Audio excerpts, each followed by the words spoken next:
Hello everyone, I am Tacet and welcome to the stream. So today, of course, we ended up getting Asha, and dragons have quite a bit of a buff.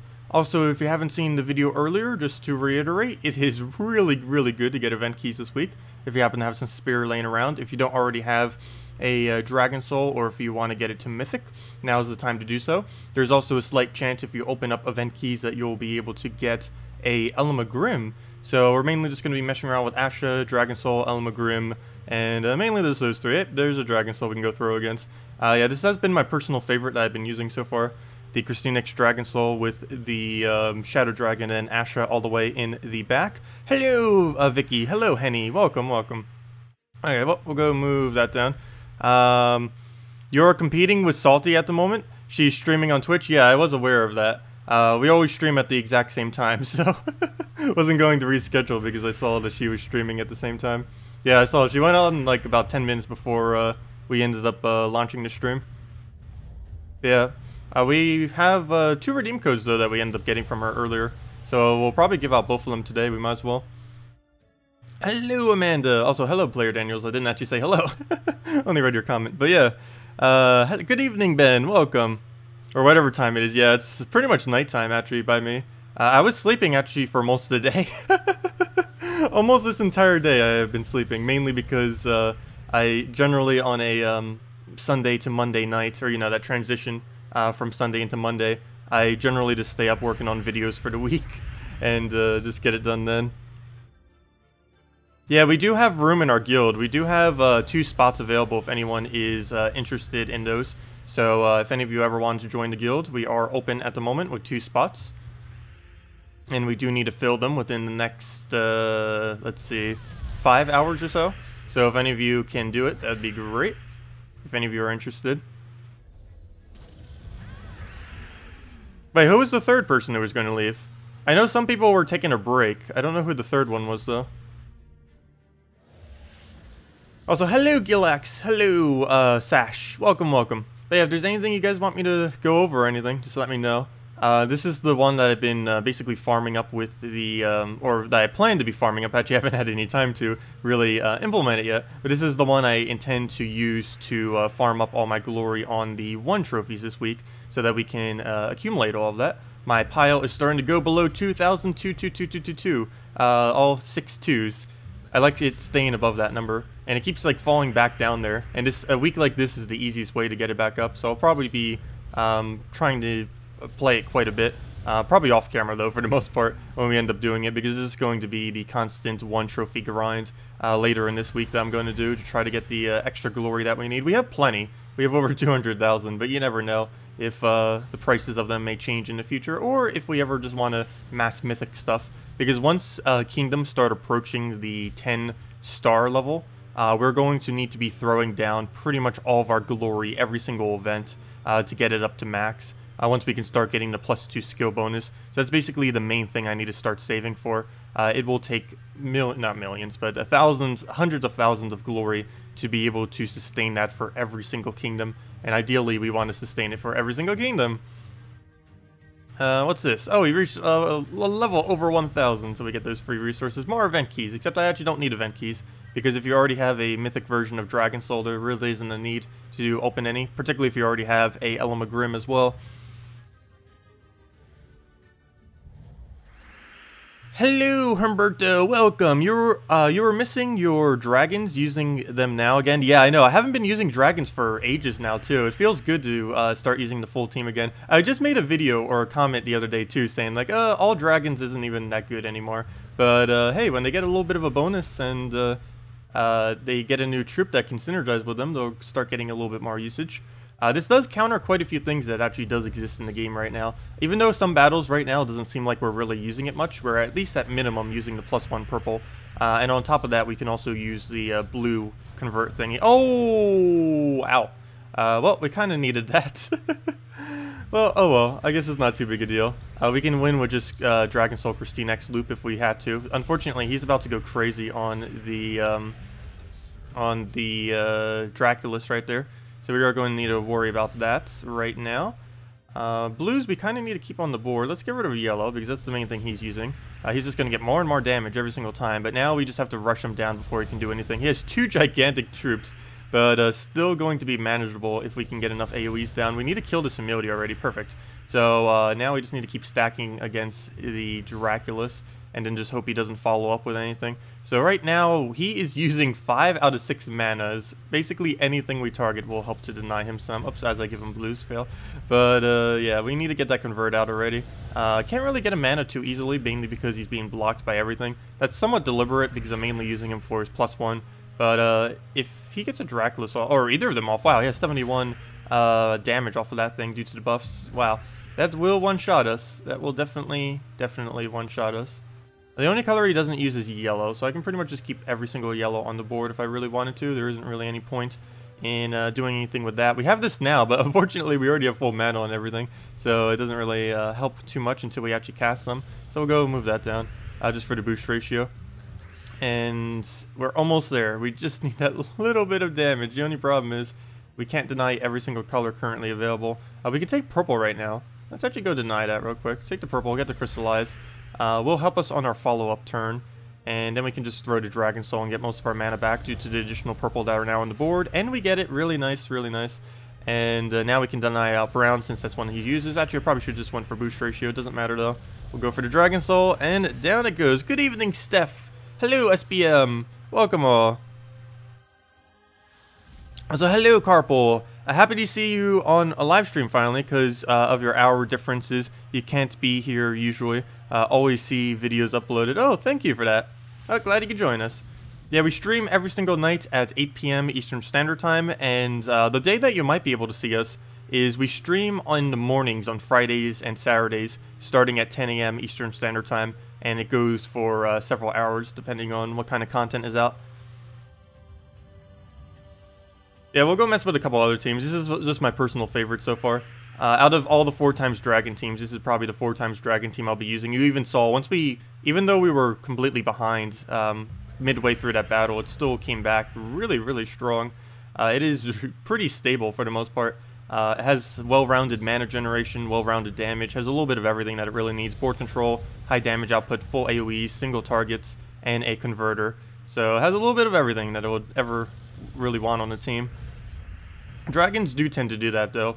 Out of every single troop type in this game, dragons and daemons are probably 2 of the most well-rounded kind of categories of troops as far as the roles that they serve.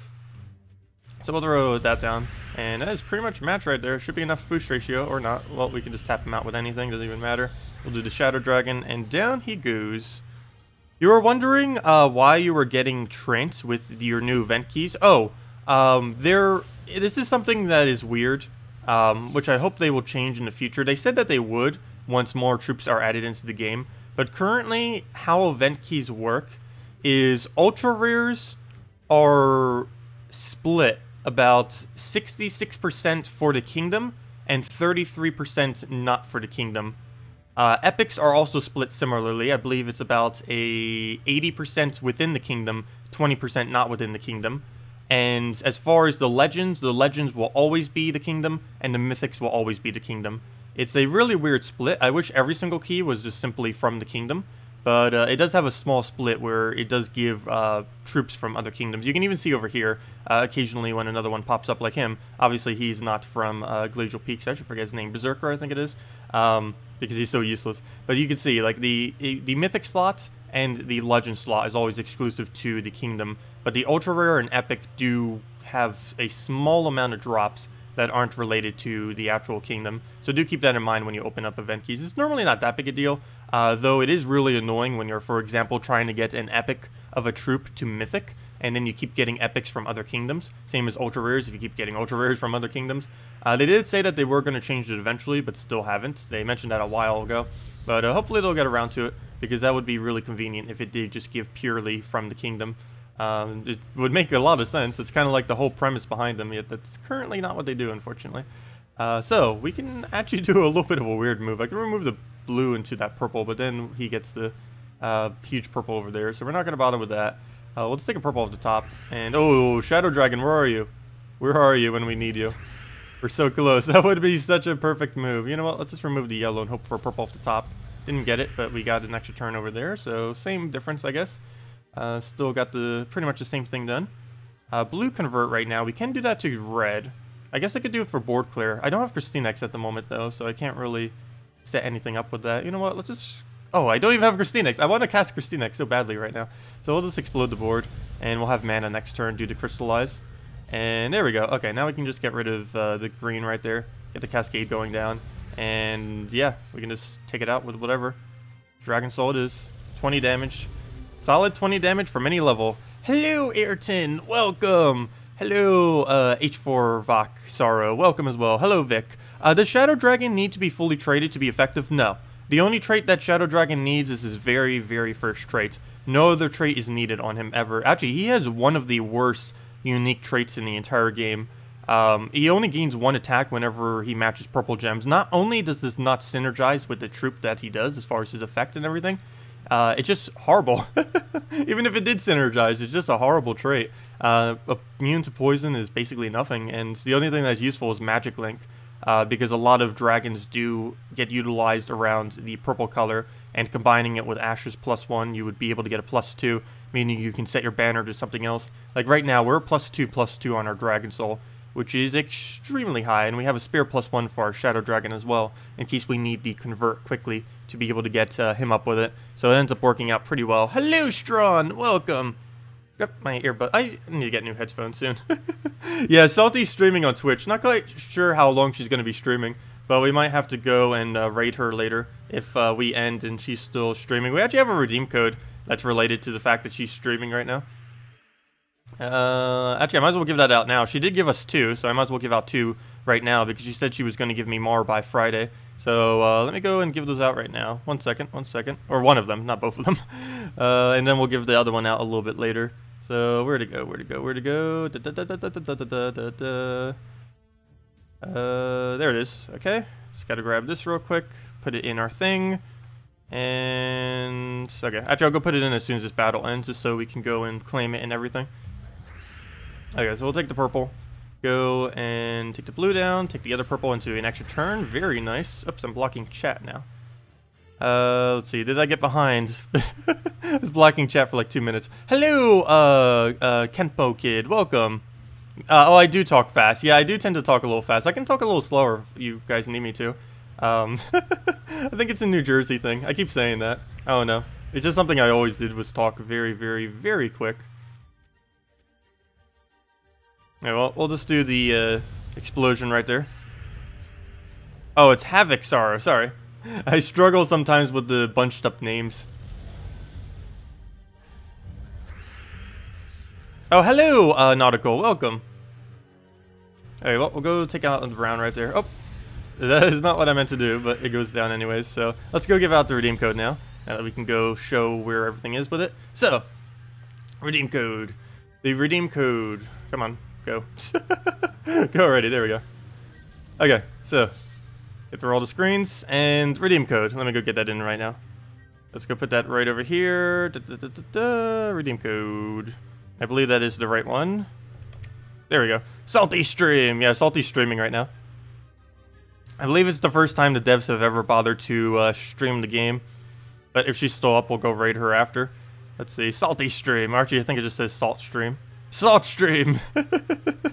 All the salts. But yeah, there you guys go. As far as where you use a redeem code, let me go get the link for that. Let me see. Go under redeem code. Boom. Open that in a new tab.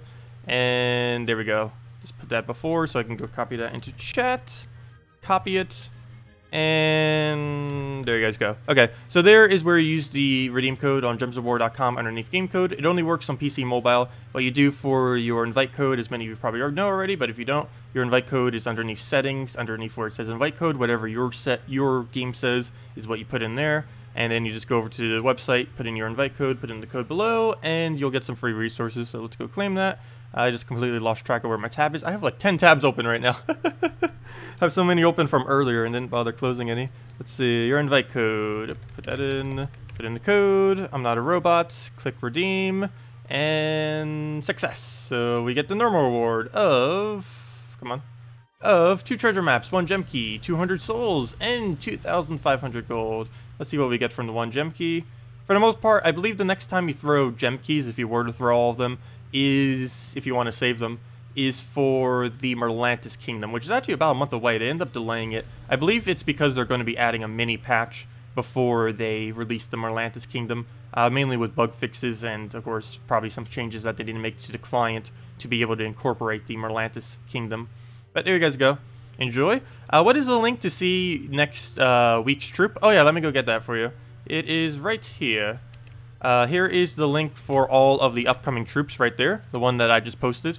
Not the first one with Salty Stream, but the other one that's a natural hyperlink. That one is the document that goes over all of the upcoming troop events. It's really good for deciding when you want to allocate your resources. If you're trying to look for a certain legend or anything like that through event keys. It's also good if you're looking for when a new kingdom is coming out, so you know when to throw all your gold and glory keys. It's also good if you're looking for a specific trait stone, so you know if you need to go out of your way or not to go farm it, or if you just need to just wait for the event. Generally, if it's within the next month or two, it's probably, particularly the next month, it's better just to wait for the event to roll over. But if it's further than that, or not even seen on there, then you might as well go farm it off of Explore.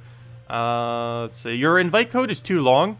That has happened to me on my other account. I don't know if they're going to be fixing that issue. I should probably readdress that to them. I don't even know if they're that aware of it. The fact that Salty is streaming right now, who's one of the devs, she might get that complaint as well and then report it to the devs. But if not, I'll make sure to let her know about that. But yeah, I noticed that too. My Let's Play account actually can't redeem codes because the username is so long that it won't let me. What's a good team for Yasmin's Chosen? Oh, Yasmin's Chosen. You just fully traded her. Nice. Do we have our Yasmin's Chosen team saved? I don't think I have the really good one saved, which I probably should. I know I have a Yasmin Chosen team saved. I just don't have the... Oh, is it this one? Oh, this was the Guild War version. Oh, no, that's not even the one that uses her. Never mind. Let's go make a team out of her then. See if I can remember one. So, obviously, Yasmin Chosen plus Green Seer is probably the easiest base you can really build, assuming you already have the Yasmin's Chosen. That combo right there is pretty much enough just to sustain the team on its own. So, let's see. What else will we need to do to put into this to really make it function? We don't need additional Entangle. Green Seer alone will be able to do that with the fact that it will be able to supply us with all of the greens that we need. So we have the Green Seer, we have the Yasmin. Let's see. We could go Giant Spider Green Seer loop. I don't know. Should we go for it? I kind of just want to go with the Web Spinner instead. I'm really feeling Web Spinner right now.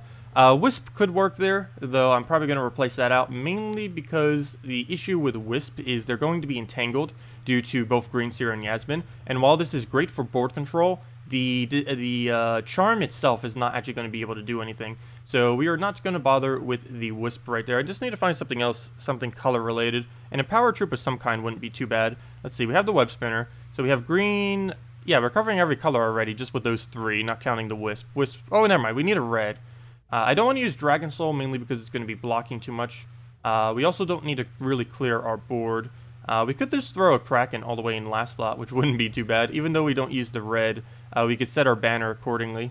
So let's go and do that. Let's just go put... Oh, you know what? We could also put a Giant Spider in. Not particularly for the purpose of mana generating, but for the purpose of the +1 purple that it gives. So you know what? We are going to go for it. Just go with the Giant Spider. Put it all the way in the back and do it like this. A little bit different than how I normally do it, but still the same general premise. And we'll go for... Now that we have the +1 on it, we can go more towards into green if we wanted to. So we could actually just go double green right now and be perfectly fine and should be able to get a good enough loop off of that. Also, if we search twice on green now, that will now be full mana, and we don't need to worry about anyone's mana other than the Giant Spider, who is going to be serving almost no purpose. But if our Web Spinner happens to die, he will be able to go and Green Seer Giant Spider loop and resummon the only color we don't use of red into the first slot. Also, someone has Exenus. Actually, I've been seeing quite a few reports of people starting to craft Exenus. I believe people who have been buying a lot of the daily packs have been able to afford him as of most recently. So we'll be getting ours on Sunday and showing everything with him. Anyways, let's go and throw down the blue over there. Get ourselves a Web Spinner rolling and see what we can do from there. So get that down, get our extra turn. Ideally, we would have gotten a little bit more than that, but we have a good enough board set up that we should be able to keep going. And that's essentially the whole premise of the team. Is just, oh, miss. Luckily, he doesn't actually use green. Wow. Well, that's good for us. But ideally, we will never miss like that. But you just keep it going, keep getting the damage down, and then you just inevitably win by the end of it. And yeah, that's basically what Yasmin's Chosen is in a nutshell. The core of the team is Web Spinner, Green Seer, and the Yasmin. As far as the 4th slot, there's quite a few options. Can't go wrong with a Green Seer Giant Spider Loop, though. That's pretty much the solution to everything when you need green or purple mana.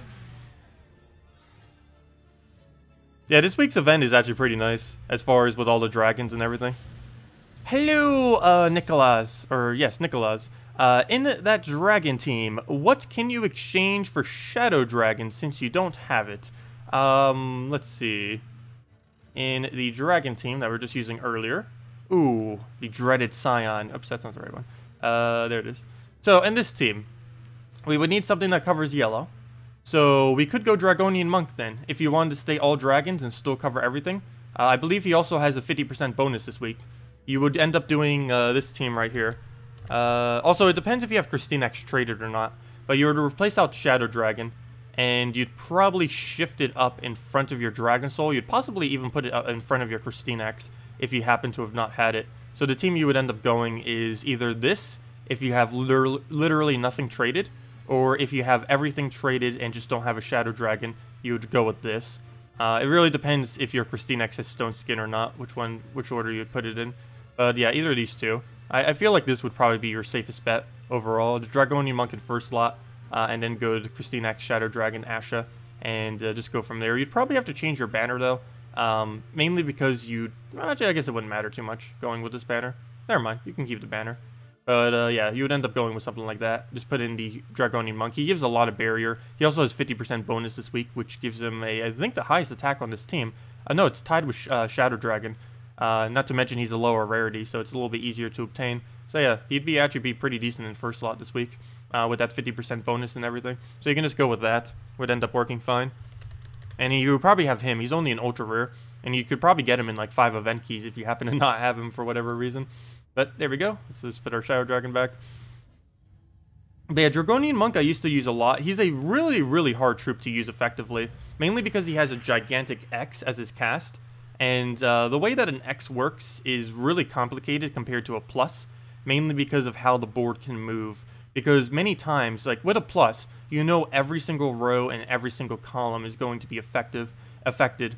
But with an X, you could, for example, cast an X like right here, where it goes boom, boom, boom, and then boom, boom, boom, boom, boom. But then this column, and this column have absolutely no effect when you end up doing it. And you can do the same thing with rows and stuff like that. It can be really complicated how to use it. And with the 4 times speed, it's somewhat not viable using him anymore. You can still use him if you happen to need to put him in to make a full dragon team. But as far as from a resource farming and just kind of winning quickly perspective, it is normally really bad at that ever since 4 times speed. Mainly because it takes anywhere from 5 to like 30 seconds to figure out where on Earth you should effectively cast them, which is a little bit unfortunate. A couple other troops were kind of like nerfed, even though they technically weren't nerfed from that too. Another one that's really noteworthy that kind of was nerfed when 4 times speed came out was Soothsayer. Soothsayer generally takes about 10 to 15 seconds to cast effectively, and with 4 times speed, it's normally not worth it. Generally going with explosions, things that can do quick board control and stuff like that are mainly the best way to kind of go. Like this, all we have to do is just click on it, cast, and we already know. There isn't any kind of aiming or anything we need to do with it. Troops like that generally are better for quick teams, particularly for 1 trophy wiping and just for PvP in general, mainly because you don't need to think out every single move as much as you normally would need to. It doesn't matter for Guild Wars, because for Guild Wars, it doesn't really matter if you go slowly. It only really matters if you win effectively. But for PvP, where the main premise is kind of winning as quickly as you can, as many times as you can, it comes into, you basically have to go with the quicker cast variants of troops. So he's gonna get a famine off. There isn't really much we can do about that. We can go and skull him.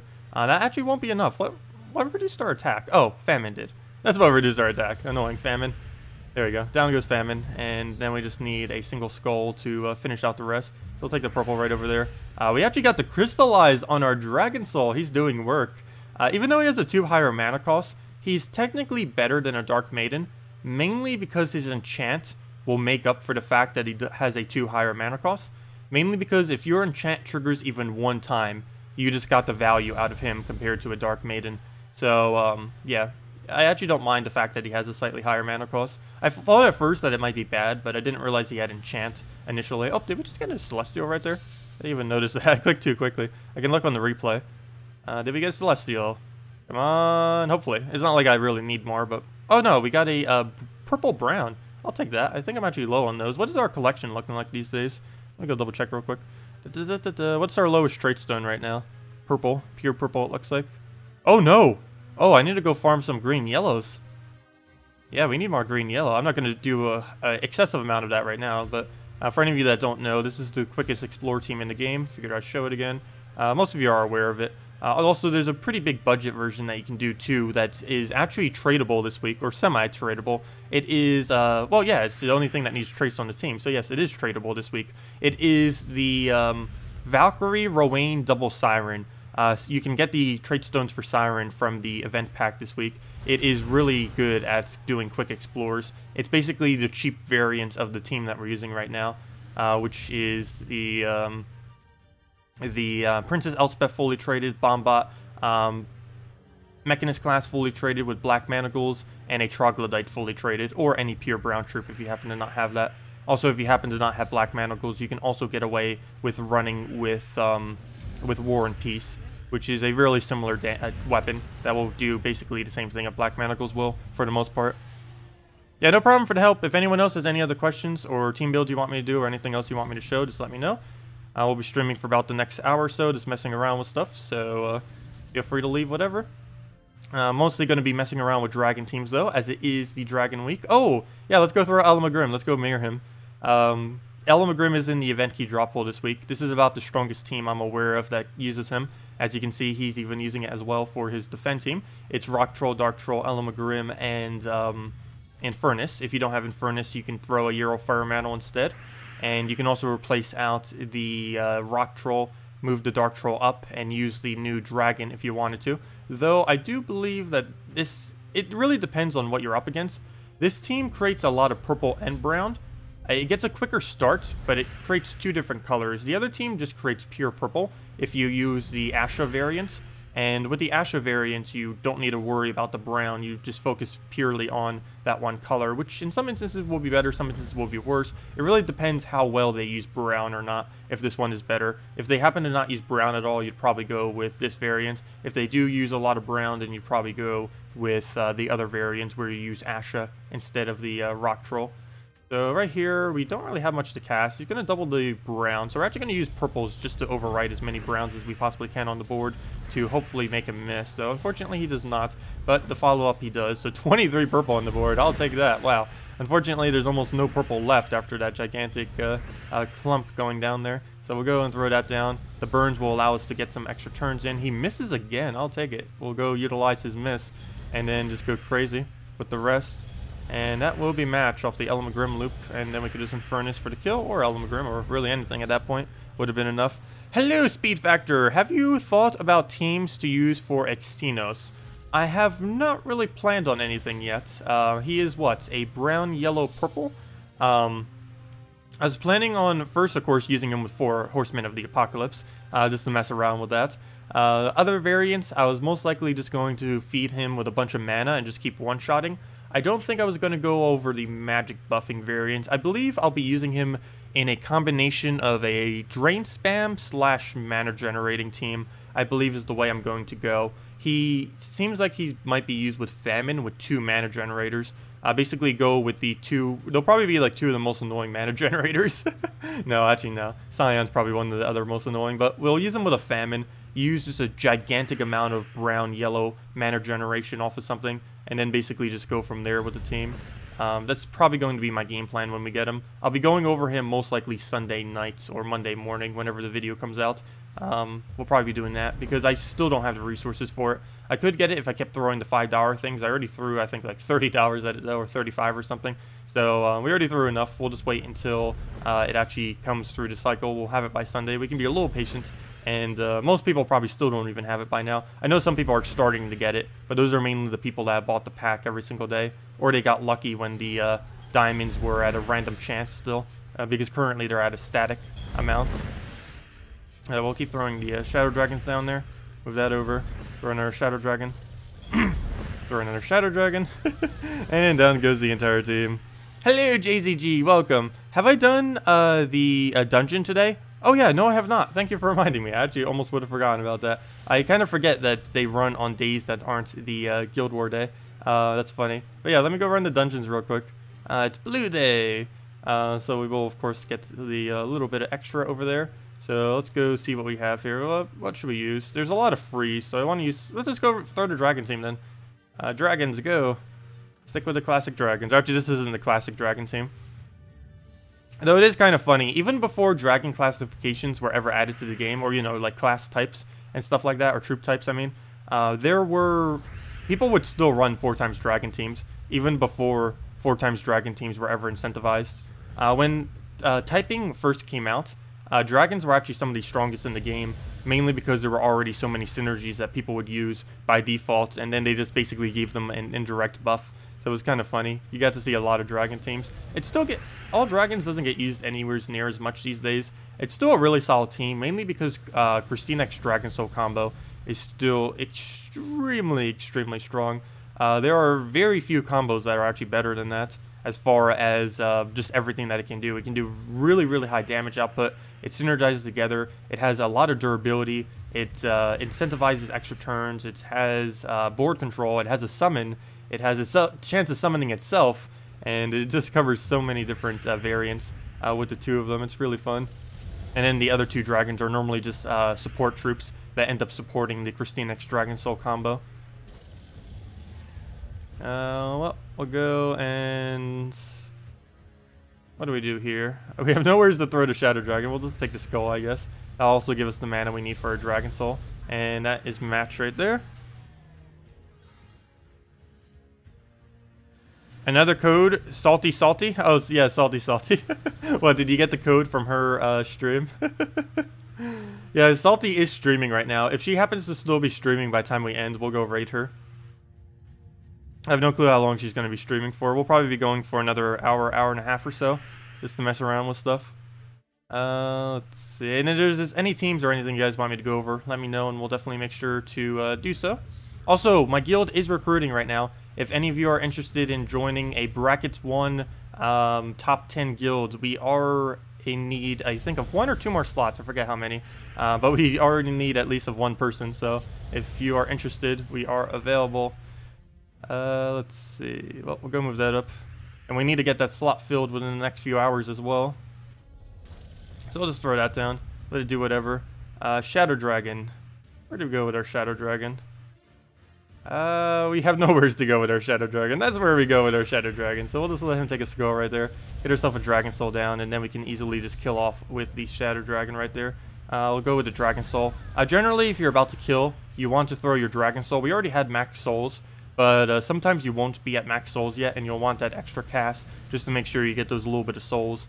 It can end up accumulating a lot of souls over time, even though it doesn't seem like much per battle, like only 40 plus your bonuses, but it can start to add up if you do that literally every battle that you do. So we get to claim all those for our 50 gems, and we should almost be there now. Let's go check our Soul Forge. I believe 3-4 more days? I actually forgot. We ended up counting it earlier. I don't really remember. Let's see. Oh yeah, we still have a little bits to go. Actually, yeah, like I mentioned, it probably won't be till Sunday when we hit the Diamond Day. I don't think we're going to be able to close that gap. We still need an additional 230, or make that 220 actually, because we can go and do that right there. Yes. We're still a 220 away from the new Mythic. So close! So very close. But there's no way for us to really close that gap as this current moment in time, unfortunately. Hello, Lolite. Welcome. Oh, we still have 2 spots left. So yeah, if anyone's interested in joining the guild, we still have 2 slots left. Oh, Salty's already done? She only streamed for like half an hour. Okay. Well, I guess it was just a test stream. It may have just been a test stream, because I believe that's the first time that they ever bothered streaming. That was probably just a test stream then. Okay. Well, we'll go throw down on the brown. Move that down. And throw down the Shadow Dragon. I don't believe that's an extra turn, because both of them are going to move. If that wasn't there, that would actually be such an insanely good move. I believe I give him a skull by doing this. No, I did not. Okay, we get a skull. No extra turn for either of us. I'll take it, I guess. We have the Asha. We don't really have anything to throw it on at the moment, unless we want a Pristine X this turn. Never mind, we can't even throw it for green extra turn. Never mind, well, I guess we don't do anything with it. There's no only problem with Asha last slot. Maybe I should stop doing it and put the Shadow Dragon in front of it. Because Asha, since you basically need everything in front of it to have full mana, it's not really able to ever cast effectively, because there's nothing on our team we technically need this to cast on, so it's kind of handicapped. That's the only slightly bad thing about the team I'm using right now. Asha's more of like a second slot kind of troop, or possibly even first slot this week due to how many stats it has as a bonus with 20%. I keep saying 50%, but it's only 20%. It used to be 25% per category. Now it's only 10% per category, mainly because 25% was way too broken. It made a whole new meta every single week that was just way too overpowered, and they cut it back to 20% or to 10%. Oh, the most annoying team in the game right now, or one of them, I should say. Is exploring the best way to get minors and majors? No. The best way to get minors and majors is to do challenges. The best way to get ultra rare and higher trait stones, which are the runics, arcanes, and celestials, is to do explore. The reason why it is not as good to do trait stone farming of the lower rarity within explore is because everything within explore has a higher rarity drop chance. So you're still going to be getting the same amount of trait stones when doing it in explore, but you're going to be getting higher rarity. So if you specifically need the low rarity ones, you're better off just picking a really easy challenge within that kingdom and wiping it out multiple times in a row. It's actually a lot easier to just kill the challenges over and over again than it is to kill the explore as well. So you'd be able to get even more trait stones. You could even make the argument that doing challenges is always better than doing explore. While you don't get the extra gold that a explore battle will give you, you do end up getting more trait stones per hour. And while those trait stones are lower rarity, due to the crafting system now, assuming you're using some kind of minor soul farming team while doing it, you would technically get more resources from doing challenges. Though I still personally do explore because I don't really need anything else other than the higher rarity trait stones, so that's where I just go. Plus it's just quicker generally to get arcanes from explore more often than not. Because you'd basically have to play 3 times as many challenges relative to the explorers to be able to get the same amount of arcanes. It's basically like the whole dilemma between gem keys and VIP keys. With gem keys, you get 3 times as many drops, essentially, but you get lower rarity drops. So there's kind of that whole discrepancy between the two. You can kind of look at challenges and explore as the same way. With challenges, you end up winning a lot quicker, generally, so you're going to be gaining a lot more trait stones, but those trait stones are at lower rarity compared to if you do explore. So you could essentially look at challenges as gem keys and explore as VIP keys if you look at the difference between them. Essentially, that's basically like the similar difference. With challenges, you get more trait stones, but they're lower rarity. With Explorer, you get slightly less trait stones, but they're higher rarity, because challenges generally take just slightly longer to actually win. Though, if you're using a team that can basically wipe instantly, it's actually just better to do Explorer, because if they're both dying at the exact same rate, then you might as well just go with Explorer. But if you happen to be earlier on in the game, that's applicable. So right here, we'll just go throw that down, throw this over. And, oh, complete miss. Well, I said it goes quicker. It was a lie. Oh, there we go. Down it goes. But yeah, that's basically the same speed that we would have won a challenge. So it doesn't really matter too much for me if you have that, like, single team wipe kind of thing. Oh, and of course I would get a minor. That completely goes against the case I was just making, but oh well. Anyways, we'll go claim that. And if there's anything else you guys want me to mess around with, just let me know, and we will definitely go and do so. Let's see.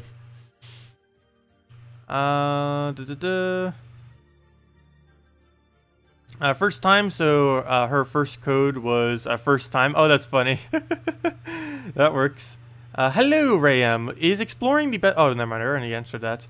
But yeah, I would say just stick with explore for the most part, though, when it comes to trait stone farming. Oh yeah, no problem for the code, Humberto. And we'll have another one a little bit later in the stream. Are treasure maps great again this week? Yes, treasure maps are great again. Whenever there is a event week where you get something out of treasure hunt minigame, I don't know if I emphasized this enough in the previous video, but yes, it is worth it to do treasure hunt minigame in late game only if the event is related to treasure maps. Any other instance, it's not worth doing it. If you are a newer player, definitely spam as many treasure maps as you can, because you'll get the best value out of it. Not only are treasure maps really good early on in the game, but they're also even more incentivized this week. But for late game players, yes. This week and any week that's related to go into treasure hunt and get a bunch of rewards, it is worth it. Particularly because of the gems, the event keys you could go throw into Dragon Soul and Elma Grim, get some gem keys. The only thing that's not worth it is Visk. Visk is basically useless, but other than Visk, everything else is really decent out of that. But yeah, treasure hunt minigame is indeed worth it. The easiest way to go get treasure maps is with something like this kind of team. If any of you haven't seen the video that I posted a while back, actually I did 2 different videos on it. But there's 2 different ways that you basically build a map farming team. The budget version is this, for any of you that happen to not have it yet, or haven't seen the video. Let me see. Dryad, Goblin Shaman, and Frozen Banner. They throw that in. Oh, he even has 25% this week. And, oops, why am I going in there? And Frozen Banner. So here's the budget version. If you only have 1 Tyree, you get a Tyree from completing out the Zolkari Kingdom, which is the same kingdom that you use your maps in. But this is the budget version. It uses a rare, and the free Tyree that you get from Zolkari Kingdom. So pretty easy to build. You don't technically need any traits on anything, so it's really budget for newer players. You also have Barrier on this team, so even if you're up against a harder team, you'd still be able to use that to protect yourself. The place that you use for soul farming, the place that you go for map farming is you go into challenges in the Broken Spire, and then you go to the Stone Wall Challenge. You can also, basically any challenge that has a Fortress Gate as first slot is what you would end up using. I think there's a second one as well. Yeah, any of those are basically what you would go up against. I personally just use Stonewall, and just do this one for all of the points that you'll end up needing for it. So you can just do something like that, get a bunch of maps. I believe the team that I just showed can do easily 60 per hour. You can also upgrade this to go even quicker if you wanted to, if you happen to have the options. It does cost a little bit more than the other team that I showed, but if you happen to have it, this is the quickest map farming team I am aware of that exists in the game. It's not normally too relevant for most people, but if you're still a newer player and happen to have this, it could get you all the maps you will ever need for the rest of forever. And it is Green Seer, Giant Spider, and a double Tyree, and yes, same banner, Frozen Banner, so that you can get the +2 into your Giant Spider as well as the +2 into your Green Seer, and just keep looping them back and forth, keep casting your Tyree, and you can basically infinite extra turn off of it if you really wanted to. Same thing, you use it on that Fortress Gate challenge, and this one can farm upwards of 100 maps per hour on 4 times speed. Once you really get used to it, it's pretty nice. They can actually do over 120 if you really go all out with it. Realistically, it's going to be easily over 100, though. You can get bad luck with Tyree sometimes, where she doesn't give you a map for like 10 casts. But yeah, oh yeah, let me go do a treasure map. But yeah, Zolkari is where you go to get a Tyree if you don't already have one. And let's just use one of our billions of maps. There's currently no purpose other than treasure hunt minigame to use your map, so a lot of endgame players have a ridiculous surplus of them. Not to mention you can farm them at such a quick rate as well. Those 2 factors combined makes it so a lot of people have way more maps than they'll ever realistically need. So hopefully sometime in the future it'll have some kind of conversion for it. I was hoping that maybe the Soul Forge would have something for them, but no. Maybe a future minigame or something will end up using the spare maps that everyone has, because there's a gigantic surplus that no one has any purpose for. Realistically, it would take me like half a year if I was to just play this game using maps, basically to deplete my maps. It would take a very long, unrealistic amount of time with how many we currently have to actually deplete them all. But anyways, treasure maps are pretty straightforward as far as what you do. You basically just take a bunch of resources and you get a bunch of resources. The higher you convert them up, the more resources you get. Though, if you're starting to run low on turns, you actually don't want to convert out to your higher resources. The main reason for this is because the way that they can convert it, you basically get less resources out of them. For example, three bags right here that will turn into a chest. These 3 bags are actually worth more than what is in that one treasure chest. It's mainly because it can't just keep multiplying the amount of like reward that it gives, or else it would give way too much. So what it does to basically balance this out is the things that you combine into are not worth as much as the individual resources themselves. Like, for example, if we combine these 3 chests, it will technically give us less reward than if we were to individually claim each one of these 3 chests. So that one chest right there is worth less than those 3 that we just converted it into, but we're putting more gems onto the board and clearing up more of the board that we're then able to use. So that's kind of like the trade-off that you have to keep doing. Even though you're technically getting... It still gives you more resources, like, don't get me wrong, this thing is worth more than one of these, but 3 of these is worth more than 1 of these. So you do have to keep that in mind when you're going through the treasure map if you really want to get as much resources as you possibly can. Generally, the easiest way to kind of run through a treasure map, if you're just kind of going through them really quick, is try figuring out what you want. If you want glory, stop at the brown chest. If you want gems, stop at the green chest. And if you want keys, basically play the map as far as you can possibly go, because that's the only place you get the keys at. So that's generally how you play maps. You stop at one of the three, either the bronze or the single chest for the glory, this chest for the gems, or go all the way if you're looking for trying to get more keys. This is not a really good way of obtaining keys though. Even if you were to do this for hours on end, just trying to accumulate keys, treasure hunt generally only gains about, it can vary depending on how good you actually are at them or how lucky you get. But treasure hunt, I would say, is only about, whoops, I had to actually turn to sitting there. But treasure hunt is only about, I don't even know what number to say here. I guess about 5 keys an hour? I don't even know what number to say. That would be realistic. I have tested it in the past and done a video on all the drop rates, but it's hard to really determine how many glory and gem keys you get. Some hours you can actually go with 0. Other hours you could probably get like 10 or 20, like 15, 5 or something like that. You have 3,435 maps. That is a lot of maps. Wow. Did you see your question? No, let me go get to that. You should actually do Salty to pronounce all the card names you have trouble with. You can hear the stuff, so you can watch it. Oh, that would actually work out pretty well if she was to do that, so I can actually pronounce things correctly. Though do keep in mind, even if she does do that, there are a lot of words that I just can't even pronounce. So even if she does say the pronunciation, I might not be able to properly pronounce them correctly. Hello, Speed Factor Tacet. Is there a way to make Queen Jezebel a useful troop? Kind of. Kind of. She gets used mainly with Tesla and Dark Priestess are about the 2 biggest things. There's 3 teams that really get used with her. There is, I don't think my old video goes over all 3, but there's 3 of them. Let me go make them real quick. So, Queen Jezebel, let me go get her in. So, Queen Jezebel, Queen, yes. Okay, so Queen Jezebel. Let's go make the first team. I'll show all 3 of them, and then we'll go over one of them. So, there's 3 teams. There's this team. Northrender. So this was the team that I basically initially did when she first released at the time, and basically just red yellow banner just to get the Valkyrie up. So there's this variant. Double Queen Jezebel, you keep throwing it on Northrender. Northrender gains attack, so you gain even more. He also creates blues. This blues helps synergize with your Valkyrie that also creates blues and gives you souls, so free soul farming. And this blues all kind of goes into the Queen Jezebels. A double Queen Jezebel cast generally will be enough mana for your Valkyrie to go up, as well as your Northrender. So basically the whole premise of this team is get Valkyrie or Northrender up, get double Queen Jezebel up, throw your double Queen Jezebel, that then gives you Northrender Valkyrie. Northrender Valkyrie then gives you Queen Jezebel, double Queen Jezebel, then you keep looping back and forth. Because Northrender Valkyrie will give you these 2, and then these 2 will give you Northrender Valkyrie, and then you just keep going back and forth, constantly throwing every single buff onto the Northrender. Northrender's also a human, and if you have Queen Jezebel fully traded, she gives 2 armor to all humans per turn. So everything except Valkyrie would be gaining 2 armor, or 4 armor, I should say, if you have 2 of them.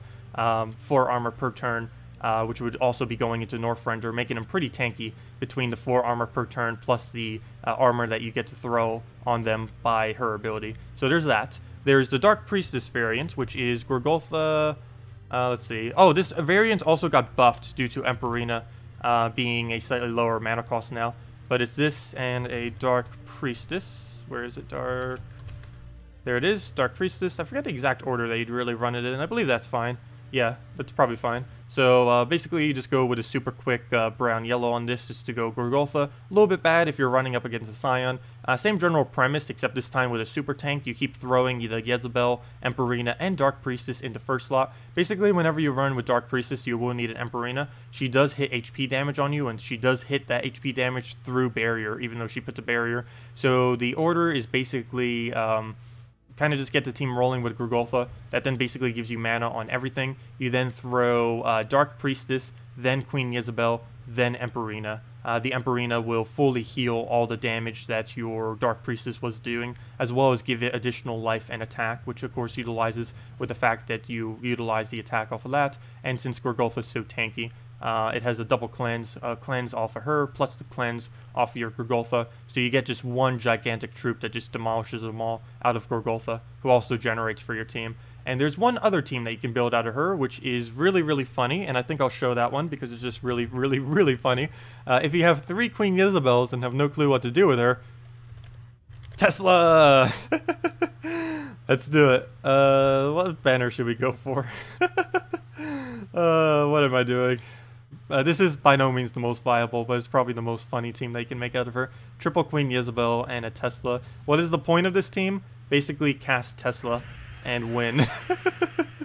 You gain 6 armor per turn, and of course, obviously with a Tesla, she utilizes armor very, very well.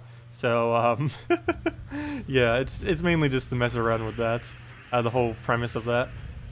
So double wisp, though I do have to say, doing against double wisp probably was a really bad idea. But we can basically double cast it, assuming double wisp doesn't go too insane. Never mind, it's going to go too insane. We're probably going to lose. No! I wanted to mess around with it. Yeah, we're not going to be able to do much, it appears. Double wisp is too OP. Oh well, it's not going to matter much. Hopefully we can still get the Tesla to do enough damage. If not, then whoops. I'll go probably show the other actual realistic variant of this team then. Oops, we're gonna lose. No, Wisps, no. Stop it. Okay, we still have a chance. Still have that chance. We'll try for the double green. Didn't get it. Who do we give this armor buff to? I think we give it to... You know what? Let's just give it to our first slot and make sure it doesn't die. Give it to herself. We don't use yellow, so we can just take that. We do need more mana. Desperately need more mana. A single Tesla would be great. Ooh, I could distract it. Let's see. Does it get distracted? No, it doesn't. Come on, you don't even go for the distraction. Okay, so it does get a wisp off right there, which is somewhat okay because now we're going to be able to kill it. It's at least within range of doing so. It gets KrissTigger right there, which disables a lot of our damage potential. We're probably just going to go for the skull just to make sure it goes down. Mainly because if I don't take it, our Queen Jezebel will die, and obviously we do want to keep our Queen Jezebel alive. So we get a bunch of extra turn right there. We can still take the green, so we will go for that. Move that over. We have this cast if he won't kill us. No! What did I just say? Okay, so let's see. Wisp has a potential of killing us off of that. Please don't. No! Tesla! And the other one! Oh, we lost. But let's go show the realistic team. Let's go show the Northrender one. That was probably the one I showed the most when I used to use her a lot. So it also gives soul farming too, which is a nice add-on. So a Valkyrie and a Northrender. This is about the only team in the entire game that I'm aware of that Northrender is actually viable in. But let's go show a little bit more of a realistic team instead of something like that. So into this team. Oh, KrissTigger, Dragon Soul, Forest Dragon, and Dragonian Monk. Any good? Yes, that would be fine. I don't personally use Salvini Moore that much anymore, but he is definitely pretty good. The main reason I don't really use him too much is Skull Spam doesn't get used basically at all anymore. The only thing it's really good against is Scion these days. But if you happen to be facing a lot of Scions, yeah, Salvini Moore is pretty decent against that. Lowlight, I didn't see your question from earlier. Oh, you haven't bothered asking since you didn't have a Dragon Soul, but what is the Dragon Soul KrissTigger combo? What do you mean? You just use KrissTigger and Dragon Soul together? The combo is basically you take a purple off the very first turn that then crystallizes your KrissTigger, and then from there you keep going into your Dragon Soul trying to get it to full mana, and then you explode with your Dragon Soul. This gives basically your entire team the mana it will need to function, and then you just go from there. That's basically the KrissTigger Dragon Soul combo. You take purple as immediately as you can, get Dragon Soul to full mana, cast it, throw KrissTigger, and basically just go from there with whatever else you have. So as you see right here, a Queen Jezebel gives us our Valkyrie mana, and then our Valkyrie should ideally give us our Queen Jezebel manas, and then you just keep shifting it back and forth over and over and over again. That's the whole premise of a Queen Jezebel team, for the most part. And just keep throwing it down on first slot. As you can see, we get up to one-shot range. That then gives us our Northrender, so we have even more options. Just keep poking, and that's the whole premise of the team. We could have gone for the attack buff chance right there. I didn't bother going for it. Probably should have. It wasn't that many blue on the board, which was one of the main reasons why I didn't. But we'll go throw that down. Looks like we are in a really dangerous situation where I kind of need a cascade of a skull. Did not get a Cascade of a Skull, but we can take one right there. So we'll go move that. That then gives us the capability of poking him. Ideally, he'll get skull distracted or something. Or is that enough damage? No, it is not. 6 HP. That is really annoying. But, oh well. Even with how much damage he got to do right there, we were able to survive just out of the sheer amount of defense we have due to the 4 armor we gained per turn with this. But, yep, there we go. And that's basically what a Queen Jezebel team looks like. Is there any way to make a Queen Jezebel... Oh, never mind, I already answered that. Actually, that's what I was answering for the last 10 minutes. Never mind, I reread the question. Other than Web Spinner, Ragnagord, Green Seer, Yasmin... oh yeah, that was what I used to use it with. What other good Yasmin teams are there? That's about it. Other than that, I was using it with Guild Wars some. There were a couple of Guild War variants. Let's see, do I still have one of them saved? I believe I do. I don't have it named appropriately, though. Let's see. Guards, Rush Yellow... Purple Loop, I believe it was this one? Yeah, it was Scion, Green Seer, Yasmin's Chosen, Kraken, Pure Purple Guild War Day. Is what it was.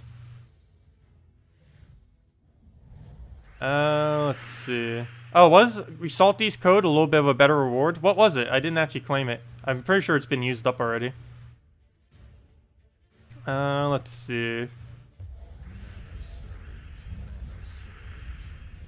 We'll go, and I do have the yellow. There's not much I can really move on there, though. Could possibly just let him take the skull. We could take the blue down and maybe just try for the skull. Oh, then again, you know what? There's only a 20% chance we miss. Let's just go skull him and get his mana. There we go. So we get a bunch of brown. Get that rolling. That would be a bad idea to give him that much blue. Red we don't need. I need a purple or a yellow right now, neither of which are available.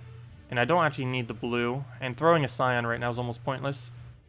I don't want to give him a full amount of blue right there, though. And that's the only move we really have that is currently really, really viable. So I guess we have to throw the Scion as much as I don't want to. Maybe he'll take some mana, which he does. Perfect.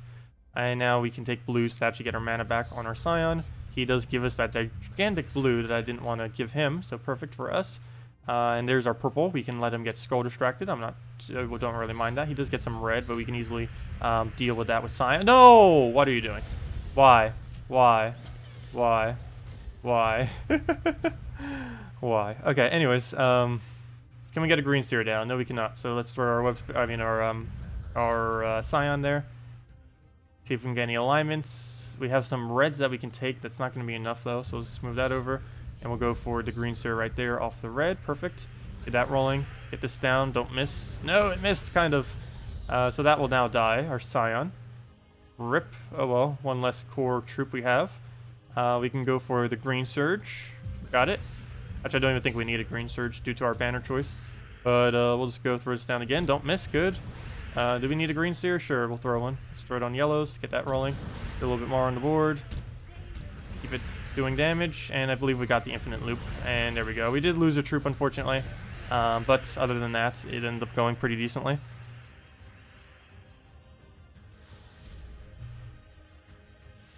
Why do you stop getting a gem mastery choice after level 1000? I do not know what their reasoning was behind this. It's really weird because a while back they actually rescaled the entirety of gem mastery so that regardless of how high you get it, it won't matter as far as what your surge chance will be. But for whatever reason, as soon as you hit over 1000, you stop getting it. Why is this? I do not know what their reasoning was behind this. They rescaled mastery as if they could go infinitely with the leveling, yet they stop it at 1000.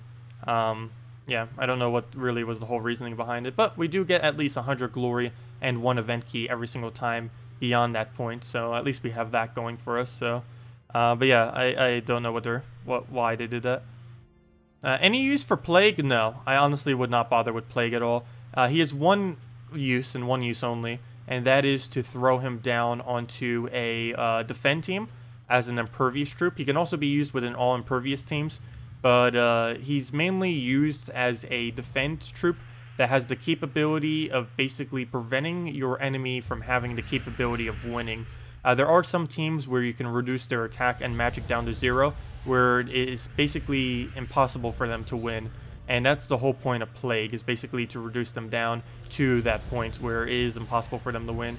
Is he viable to use for even that purpose? No, not really. It's a really, really situational troop, and as far as invading with it is way, way, way too slow, and I would not advise really bothering with him.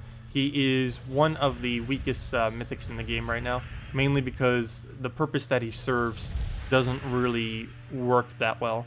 Stat reducing the enemy team down to 0 all stats is an effective way to make sure the enemy doesn't win, but it is a very slow way to actually obtain a win. And teams that do a lot of damage really quick, as well, which is basically every single team that ever used in PvP, as well as trying to use it in invade, it's just really, really hard. Because in defend, it gets countered by all the teams that try to win quickly, and in defend, it gets defeated by all the teams that are trying to win quickly, and in invade, it just wins so quick or so slowly that it isn't viable compared to all the teams that win quickly. So he really doesn't have much of a purpose. Very situationally will you see him on defend, and that's about the furthest he goes.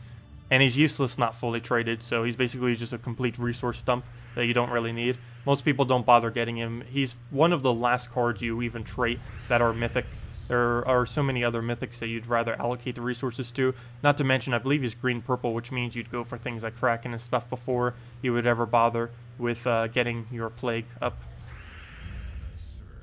You looked at the stream for 5 seconds and you lost the battle? I know.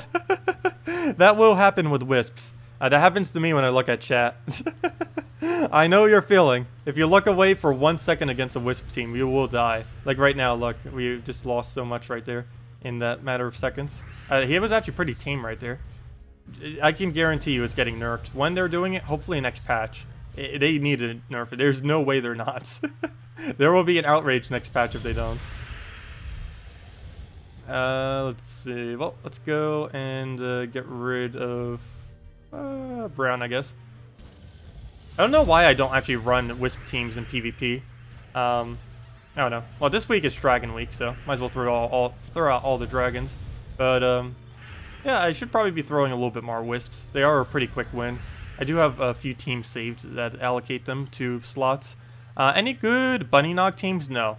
Bunny Nog is, despite it having the highest, or one of the highest skull damage possibilities, it's actually really bad, mainly because its only counter it has is to counter out knights, and there aren't really any instances where you really need to counter out knights.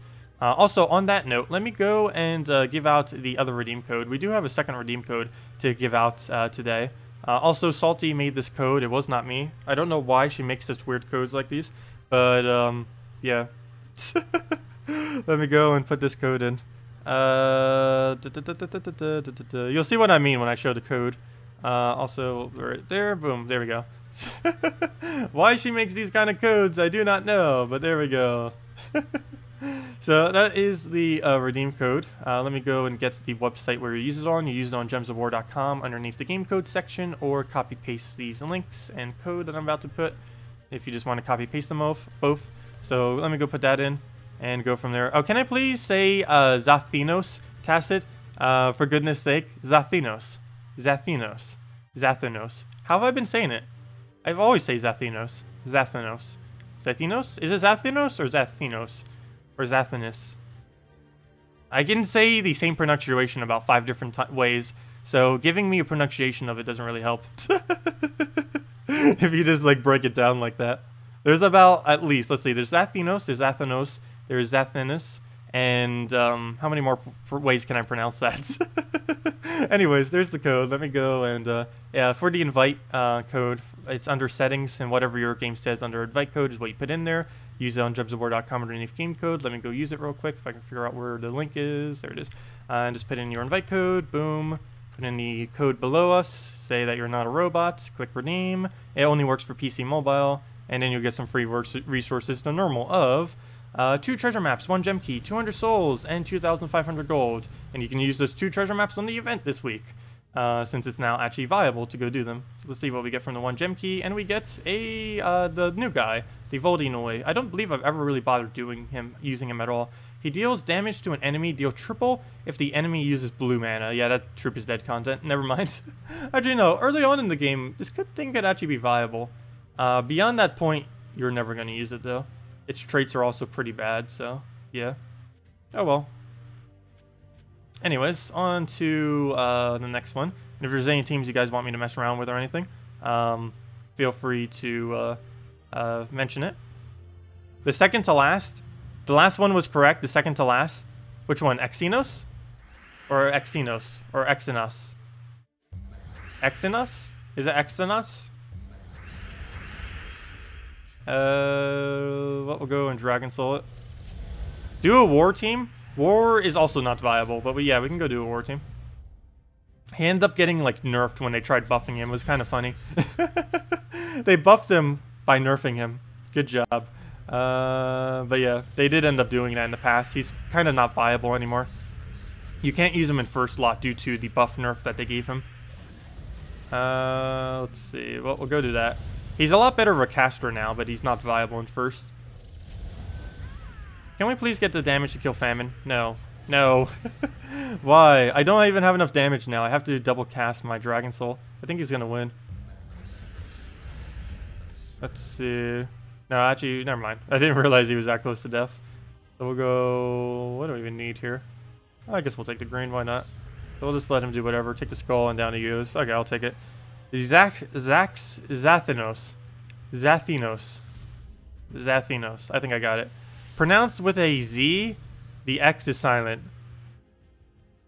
Zathinos. There we go. A Mimic? Mimic is not viable. Oh, is that what you got from the thing? That's funny. Mimic's a pretty funny one to mess around with. Oh, Salty said if your redeem code is too long to contact support. Oh, okay. Okay. Or you mean the invite code, you mean? Yeah. Okay, well, I'll go say that to her later then, or to support later with my other account, so that they can fix it. It's an unstressed second syllable. Let's see. Dinos. Salty said it. Oh, I might just need to look at Salty's stream later and see how she says it, and go from there. Not a strong sound? I don't know the difference between a strong and not strong sound. I did it, Tacet? When? I don't know which one was right. I'll look at Salty's stream. I could probably look up mythology too. I believe Exynos is actually a something in mythology as well, so I could just look up a video that goes over it and it'll probably say it like 100 times.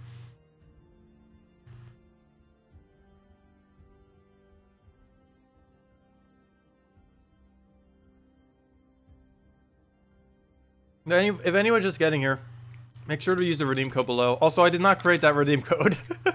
Salty ironically created them. But, yeah, make sure to use it before, or soon, because we'll probably be ending in the next half an hour or so. Anyways, what was I about to go do? Someone asked for something. Oh, yeah, a war team. Let me go do a war team.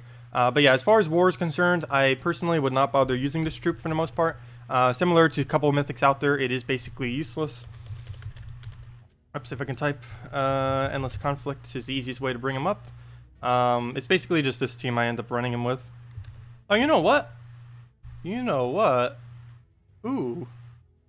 If you run that, throw the war down on buff, on war. I mean, throw the buff down on war. I said that so incorrectly. Throw the buff down on war, and then, we need one other troop that covers the rest of this color. We can throw a Kraken at you. Aha! Interesting. I never actually bothered trying this form of war team before.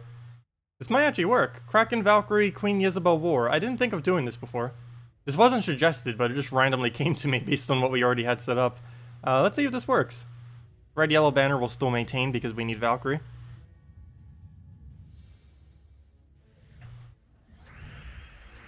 Okay, so what do we need to do here? We need to go take yellow and then mess around with like a red or something.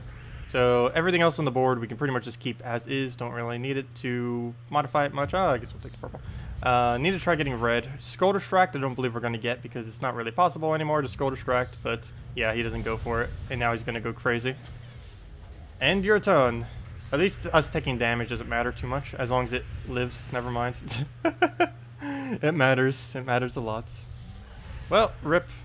There goes our chance of winning. No, we still have a chance of winning, but there goes our easy chance of winning. It's very rare that you actually throw Queen Jezebel in the last slot, but War isn't really that viable in first slot anymore. He's way too flimsy to really be able to function.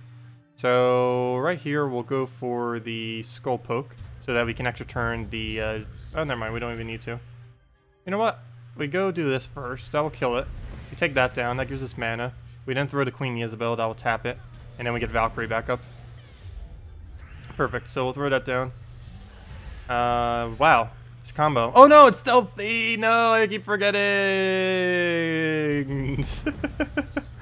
Fail! Okay, well, I'll throw that down. You know what? This might actually be viable. I lied. War is viable. Never mind. Interesting. I never actually bothered trying this composition before. Let's try that again. That actually wasn't too bad. Kraken, Valkyrie, Queen Jezebel, and a war. I would normally use it with an apothecary because of like Queen Mabs and stuff. But yeah, this actually works. You want to trade your 35 duplicates of Mythics for one Draculus? Oh, that could be annoying, yeah, if you have a lot of duplicates but you don't get the one you need. I don't exactly know the feeling because I've actually managed to get every single Mythic in the game when they were released, mainly because I've been around since they started releasing Mythics. And for anyone who's been around the entire duration, who have already had their account towards endgame, basically already have every single Mythic in the game for the most part, mainly because they were able to obtain every single one as they came out when it was easiest to actually obtain them. These days, with how many Mythics are in the drop pool, it's so ridiculously hard to get a specific single Mythic that you actually need, which is a little bit annoying. This Soulforge helps that slightly, but you can only create a Mythic like once every a month and a half to 2 months with the system. And since 2 new Mythics come into the game at minimum every single 2 months essentially, it's kind of hard to keep up with. So we'll go put that down. Unless you just happen to randomly get lucky and get it off a key, of course, but that's pretty unlikely. Not only is it unlikely that you would get the Mythic, but if you get it's unlikely that you would get the specific Mythic that you actually need. So right here, a little bit of a bad start, actually. He has to go and get that. Not much I can really do about that. But do we have alignment right now? We do not. That is quite unfortunate because we really need it. Let's go move that down so we have something. Oh, never mind. He's just going to... No! Okay, good. He ended his turn. But we do not have a Valkyrie still, which is absolutely horrible. So I could try sculling him. I could take a convert and just hope something happens as well. Like if we convert red and just maybe hope for cascades of some kind. Nope. For him, yeah. We gave him the cascade. Well, that's unfortunate. Looks like we will not be able to get the team to function this time around. Move that over. There goes the Scion. Come on, we're almost there. Someone needs to cast. He'll kill our Scion. Once again, that dies. Not much I can really do about that. I gotta take the skull or else our Valkyrie dies. So it doesn't even matter if we take the mana or because it will be dead. Don't cast anything. Okay, we have one chance. One last chance. Let's hope this works. I guess we do it on Brown. Get our mana. Kill it with the war. Get the loop going. And then throw down the Queen Jezebel on the last slot. Okay, the comeback. We got this. You got this. Come on. Get to the Spirit Fox already. I can't aim it. I can't aim at it. Kill that. Take the yellow. That gives us Valkyrie. Come on. Get enough mana into war. Go. Nice. Wait, is that enough damage to kill? No, it isn't, because I can't aim last slot. Ooh, that's unfortunate. Okay. Well, we'll move that blue over. Maybe we can get some free skulls. Perfect. Exactly what we needed. Throw the war down. Oh, we might just go all the way. And what else do we need? We're almost there. Is that enough damage, actually? Actually, that's enough damage. It doesn't even matter. I can just do that, even if it wasn't enough damage. Boom. Sweet. Wow. That team actually works. That team actually works pretty well. Well, I found a good war viable team. Whoever was asking for it. Okay, I need to stop saying war is not useful. We have one team, and one team only. Though it had such a ridiculously bad start, but that could just be the bad start that almost every team has that doesn't have empowered. It just happens sometimes. Like this, that's obviously a good start. A really, really good start. So, can we win on turn 1? It is theoretically possible with this team. Let's see if we can do it. Oh no, we're not going to be able to. Queen Jezebel enter turn. I forgot. Never mind. It's actually not possible to win on turn 1, really, with a Queen Jezebel on our team. We need something else there other than Queen Jezebel. But let's see. Because she automatically ends our turn. Wait, is that enough damage? Yeah, it is. Oh, this guy is actually really low durability. It's actually going to be a pretty easy battle. Let's throw that down. See if we can get a Valkyrie anywhere. It's perfect. Red on red. That gives us another cast, or we can go for the Kraken. Nice. That gives us War. That gives us a cast on the board. Well, actually, that didn't give it to us, but it was already sitting there. That gives us another War, and dead. Oh, there we go. We found a viable War. No, not triple Wisp with a War. Anything would be viable if you use triple Wisp plus anything. It's just because Wisps alone are so strong that it runs the entire team. Hey, a double defend win. Oh, you got a Dracos 1337 from the code. It's not a particularly useful troop, but it is a troop nonetheless. It is impervious, so it can kind of be okay. I really wish they would just rework something on it. Oh no. I feel like it could be perfectly fine if they just buffed the final trait. All it does is increase a random enemy's magic by 2 on 4 times or 5 times matches.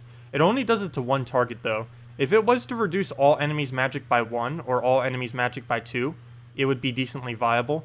But you never use this as a magic counter, mainly because it's too hard to try to use as a magic counter. It's way too inconsistent. But if they were to revamp this final trait, he would actually be useful because he is impervious. So anything with impervious automatically has some usability. And it is a dragon, though it doesn't really synergize with mechs nor with dragons is the only problem. Even though it is indeed a mech dragon, it doesn't have the synergy with either of the two. Its ability itself is a pretty poor mana cost too. It's one of the highest cost mana drains as far as single targets are concerned. And it has a silence, stun, and a drain on them, and that's based on its magic. So it's not even a full mana drain either, compared to many other options. But the main thing that it's kind of used for is as a 25% chance to destroy them. And by destroy, it means it will die regardless of what it has on it. If it has barrier, it will still die. If it has impervious, it will still die. There's nothing that is immune to a 25% chance to destroy. So it's basically just a 25% chance you instantly kill a troop. The only problem with this is you'd have to basically cast it 4 times to have a really good chance of it triggering. And the amount of time it would take to trigger it 4 times just to kill one troop is very, very high. It does have a nice disable on it. Silence, stun, and drain combined altogether is decent. But it's just slightly too high of a mana cost for what it does. And his final trait just isn't worth it. So it's one of the reasons why he doesn't really get used. You can theoretically put him on some dragon teams, particularly in a last slot on dragon teams, mainly to use him as an impervious. There are very few impervious options, and I believe he's actually one of only 2, if I'm not mistaken. If we go under impervious and we go under dragon, I believe there's only 2, and those 2 are Elma Grim, which is a mythic, though it is in the event key drop pool this week, as well as Dracos 1337. Yeah, those are the only 2. So if you needed an impervious on a dragon team, Dracos would technically be the cheapest thing you could do for a last slot impervious to counter things like Kraken, and possibly even freeze if you needed something for that. So that would be basically his purpose. But generally, Elma Grim is used about 99% of the time instead of a Dracos, just because of how much more powerful it is, if you happen to have it. You just got the first mythic? Nice. Jotnar Storm Shield. Do you have a updated giant-ish team? There isn't really much you can do with it, and if one of the things it kind of requires for you to do an all-giant team these days is the Titan class. That is one of the things that kind of gotten updated, I believe, since Jotnar has been released, is the release of the Titan class. This is used basically exclusively with a Jotnar-related team for the most part. There's very few things that you can really use. It's basically a Yarrow Fire Mantle, this hero class with some kind of weapon in 2nd slot, a Jotnar in 3rd, and then some other giant in 4th. Unfortunately, there isn't a 4th viable giant, though we might finally have that team built. Hold on to that troop. It might not be useless. There is a Stormheim event, I believe, next week, if I'm not mistaken. Let me go check it real quick. If I go check next week, it is a Stormheim event with a yellow-brown. So next week, it might be viable to run the team of Yarrow Fire Mantle, Hero using Titan class, Jotnar Storm Shield, and whatever the new yellow-brown troop is. It depends how strong the new yellow-brown is. Also, for any of you that don't know where the event thing is, here's the event thing that goes over all of the events and when they come out and all that. But yeah, that might be when he's viable. As this current moment in time, I personally would not bother with it. Next week, we'll basically decide if he is or is not worth it. Also, one other thing to note, just as a side thing, Jotnar is within the event key drop pool next week. Not this week, but next week. So do keep that in mind. He's not really viable to go out of your way to get. You'd be much better off spending your event keys this week for Elma Grim and Dragon Soul. But do keep that in mind for any of you that are, for whatever reason, interested in their Jotnar. There is a possibility they may buff Jotnar next week. They did mention a while back, like 2-3 months ago, they were planning on buffing Jotnar, but then they never buffed Jotnar. So I'm not quite sure when they're going to get around to that or what, but hopefully they will. But yeah, anyways, if there's anything else you guys want me to go over, let me know, and we'll definitely do so. Jotnar works with, oh yeah, you can also use him with the double troll team. You can do double troll, Jotnar, and Titan hero class also works. Almost forgot about that, yes. Those are two things he gets to be used with, is Mass Troll Team using Titan class, and Pure Stormheim using Titan class. Those are basically the two viable teams for him. Basically, you need Titan fully traded, though. The reason for this, for any of you that don't know, Titan class gives you 50% mana on all giants. And obviously, if you're using an all-giant team with a Jotnar, it's almost required that you basically have a fully traded Titan class to be able to use it. Well, we'll go throw down the Dragon Soul. Well, you have 2 copies of Dragon Soul and Mythic and 2 copies of Elma Grim. Nice. Yeah, that's why I didn't throw any event keys. Like, if you ever wonder, it's like if I say, like, it's a great week to throw event keys, yeah, I don't throw event keys. The main reason for this is on most of these weeks that are viable, I already have everything. The only event key week I ever bother throwing my resources on are whenever a new, unique legend gets added into the event key drop pool for that week. Those are the only times I ever throw them. The most recent one of those was the grapple pot for that one kingdom. What is that called? For Zejin, that one goblin. That was the most recent one. Let me go see when the next one is coming. I'm actually curious when I'll need to throw my event keys again, for any of you that are also wondering. For people in late game, let me see. I just posted a list. But yeah, Pan's Veil is the next one that's getting it. And that's on October 9th. So that's unfortunately like 2 weeks before the Merlantis Kingdom. So I'm probably only going to get 1 copy of that troop because I don't want to allocate too many resources, because I'll be needing to throw a lot of event keys in order to use it on the new kingdom that's going to be released soon. I actually shouldn't say soon. It's actually about a month away, but soonish. Soon-ish. Somewhere around the soon and TM area. Somewhere in the nearest future. I believe it was October 20th and 23rd, the event. Basically right before Halloween. Oh! Well, we lost Dragon Soul, but it revived. Good job. The power of fully traded Dragon Soul. It barely ever gets to use it, but when it does, it's somewhat useful. Particularly in instances like this, when we're about to die. And would have lost if he didn't revive. But now we get to win! What a comeback. Yeah, Dragon Soul, it might not seem like much with 25% to revive, but it can really come in handy sometimes. It's not the most viable thing to trait, but he's pretty tanky. Every single one of his traits makes him tankier as a troop. Mana Shield makes it so Mana Burn doesn't work on him. Giant or Huge makes it so he gains more HP. And his final trait makes it so he revives occasionally like that and allowed us to win the game. Also, he does revive with the full 50% or the full 20% bonus as well, I mean, which is kind of nice. So he still gets to maintain both the bonuses that we get as well as the fact that he has 20% this week. So it's pretty nice. Could you replace the Azurus on Dragon Soul 3 times Azurus with a Warlock? Can you replace Azurus on... Yes, but it's not as viable as running a Valkyrie, I don't believe. Mainly because they fixed the glitch that was occurring with it. What used to happen is if you double cast Dragon Soul, it would give you the full amount of souls, even though you didn't reach the full amount of souls. Now it gives you slightly less. So personally, well, actually, it would still be better to use the Dragon Soul if you are a newer player. But if your Valkyrie can do 13 souls or more... it is better to use a Valkyrie on that team than it is to use a Dragon Soul. Hello, Bridget. Welcome, welcome, welcome. Played a Xenos in PvP for the first time today. Beat him fairly easily. Yeah, Xenos is really bad on defense. I would not ever bother putting him on defense. And he's very situational and invading as well. I believe the core purpose of that troop is mainly going to be for Guild Wars. If I really had to bring it down to like what on earth he'll be used for. To sum it up, is basically just going to be Guild Wars. We'll be doing the video for him once we get him, probably this Sunday. So we'll make sure to cover everything with him then. Some people are already starting to obtain him. Unfortunately, I don't actually have a copy yet, though. I could ask the devs. Maybe they could give me like 300 diamonds or something. Just so we can actually do the video. Because, because people are already starting to get it, and I haven't done a video for it yet. Generally, I like to do new mythics and new content like that as immediately as people start to get it. But there's no way I can really rush trying to get the last little bit of diamonds I need. Let's see. Well, we'll go move that over. Yeah, we have to wait until October 20th for Melantis, and 23rd is the event for Melantis. Yeah, it's still a solid month away. A month and a couple days, unfortunately.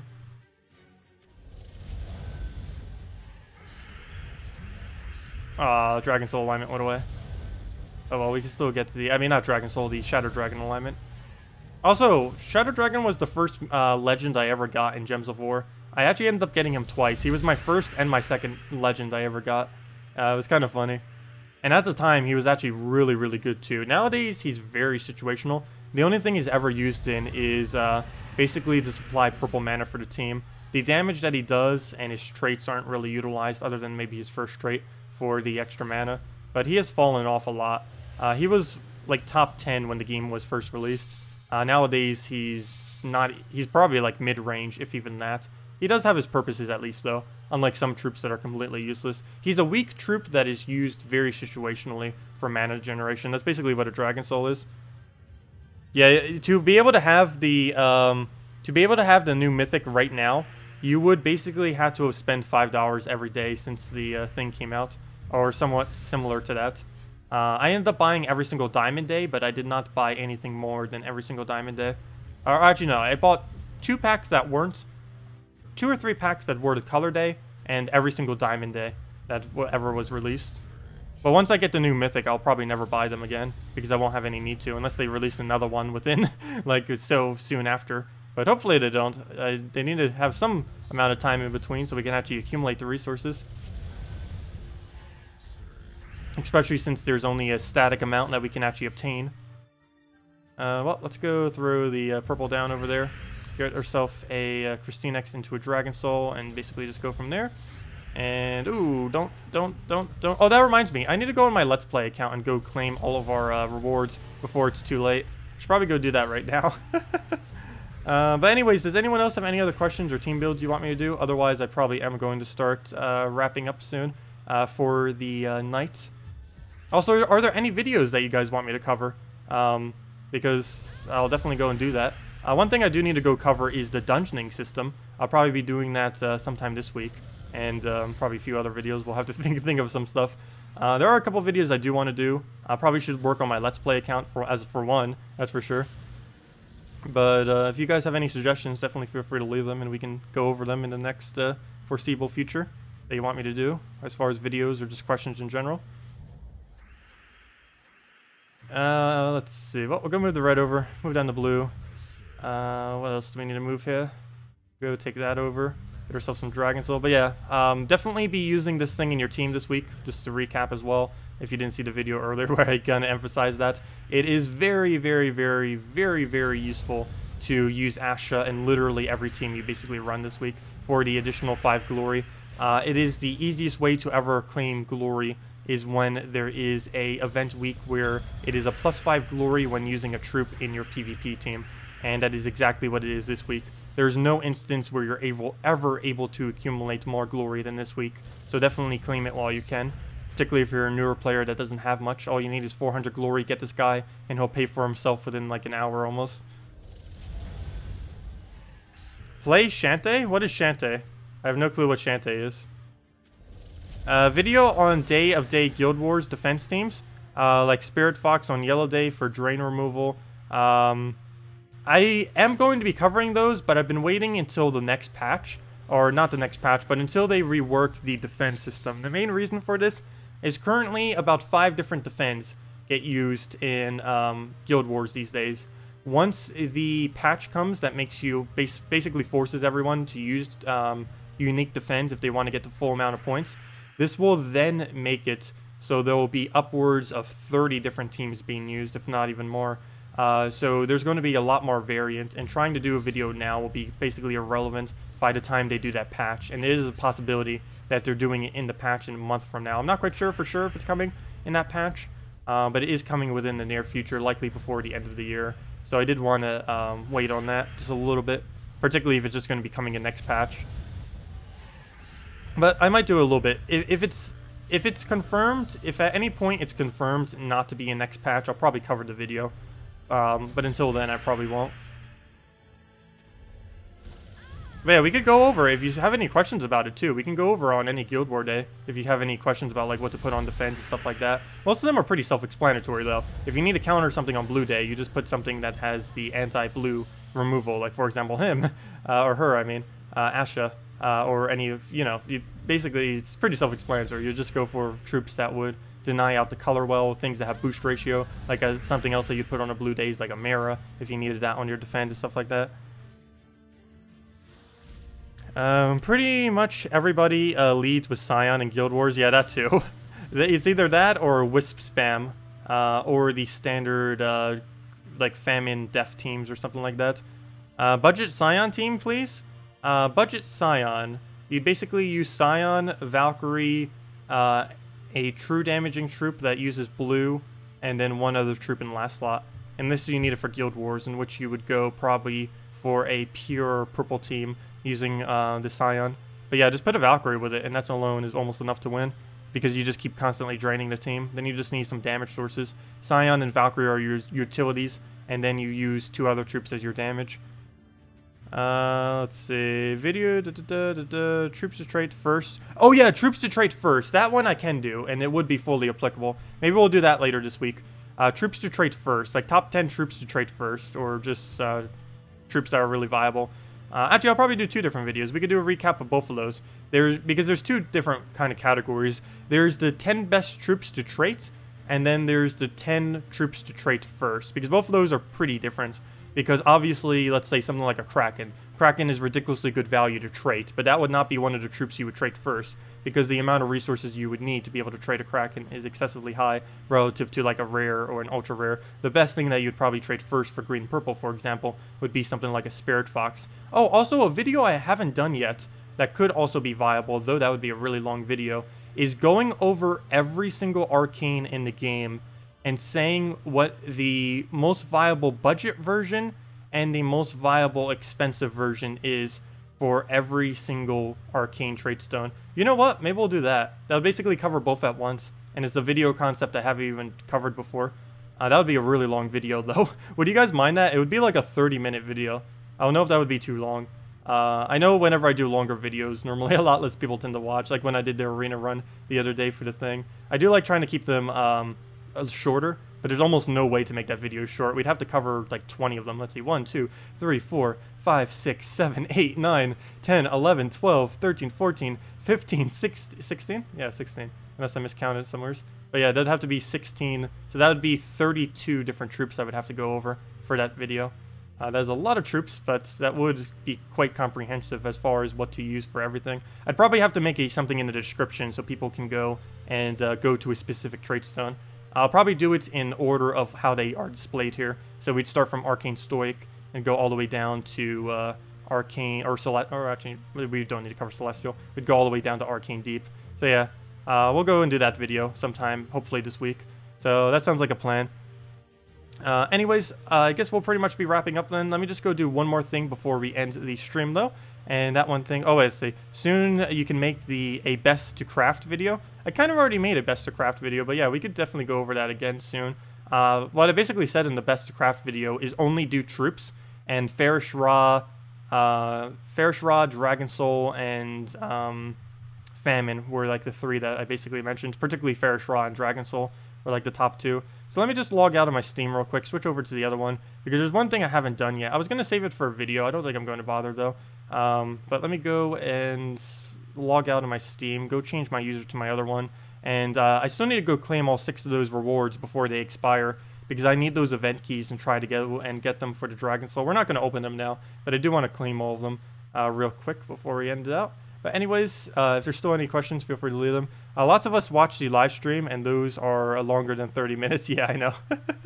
That is true. But normally for informative videos, I do like keeping them just a little bit shorter and concise, though sometimes that doesn't happen. That is ideally what I like to do with them, because they're supposed to be more like guides and stuff. Sometimes they do end up getting a little bit elongated, though, depending on whatever factors. Either team's taking longer than they should or whatever else. But let me go and launch this. Go on our other account real quick. and go claim all of our things before I forget. Do the videos in parts. It wouldn't really be a video I'd be able to do in parts. Like the best top 10 to trade first and the top 10 to trade overall. Like that's something we could do in parts. Like, you know, one is one is the other. But trying to cover all the colors like that basically would have to be in one shot and one video. You should have done an arena with Dawnbringer. I could probably do that. I don't really want to encourage people using Dawnbringer in arena too much though. It is quite overpowered. It is ridiculously overpowered. Did I see your question a little late? No, I did not. Let me go and double check. What was your question? Sorry. Did I see your question? Did I see your question? I saw your question saying, did I see your question? You're 3 minor trade stones short of fully trading a Kraken. Is there a way to rush minor trade stones? Yes. What trade stone do you need? You just go into the challenge of whatever kingdom you need of that particular color. For example, if you need red trade stones, you go into a easy challenge within Pride Lands and go get your reds. If you need a white, or yellow I mean, you go into the White Helm, and then you go into the challenge here and just go to whatever the easiest challenge is here, and so on and so forth. That's how you basically accumulate those colors. The 6 pure colors, depending on which one you need, is Kazale for brown, White Helm for yellow, Forest of Thorns for green, Karkaroth for purple, Pride Lands for red, and Stormheim for blue. Also, I haven't even done the video yet for obtaining all the kingdoms. No, I need to go do that. Anyways, let's go claim all of our mail real quick. Hey, we got penguins! I'll take that. Bunch of free stuff. That's the participation reward, basically, for Guild Wars. Let's claim all this. Come on. Please still be here, all of them. And yeah, there they are. Let's go claim all 6 of them at once. I believe we're the only person who's actually bothering to claim all 6 at once. Oh wow, a lot of gems. Whoa, 275 gems. I'll take it. But wow, this guild is quite heavily on gems, that's for sure. But yeah, let's go claim all 6 of them at once. Let's see how much we actually get if we do the claim all. Normally I don't like clicking claim all. Let's stack all of them at once. Let's see. Get 100 of each of these. 1,000 shards. Is it going to show 1,000 shards like a billion times? Yes, it is. 6 event keys and... Oh! What? Oh, that glitch. That glitch. Oh, that is why I claimed them all independently. Nope.